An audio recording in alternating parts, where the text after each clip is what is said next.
Екі ақын таласы. Исраил Сапарбай Мұхтар Шахановтың өтірік диплом алғанын айтты. Ақын Исраил Сапарбай Мұхтар Шахановтың өткен шағын еске алды. Оның айтуынша, мықты ақын болу үшін білім керек екен.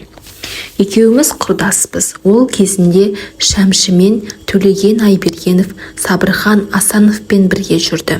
Оқуға түскен кезімде ол мен оқитын Шымкенттегі педагогикалық институтқа сырттай оқуға құжат тапсырды. Бірақ барып оқыған жоқ. Неге екенін білмеймін.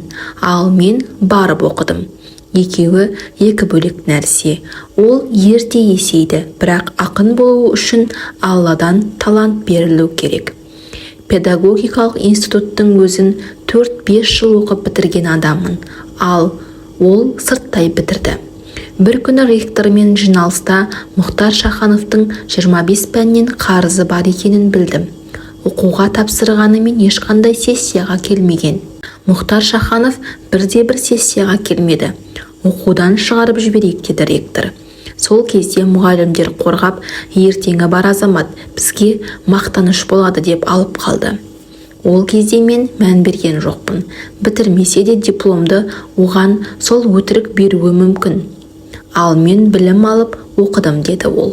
Сондай-ақ ақын Шахановтың интеллектуалдық білімі жоқ екенін баса айтты. Шахановтың интеллектуалдық білімі жоқ, 100 жерден талант болғаныменен білім керек. Ол маған білім жағынан тең келе алмайды. Талай рет көзім жетті. Мен отырған жерге Шаханов отыра алмайды. Себебі одан гөрі менің білімім мықты. Бірақ мен оған сенен білімім мықты деп айта алмаймын. Ұят болады. Туа бітті ақын болғанымен интеллектуалдық білім керек ақынға, дейді ол.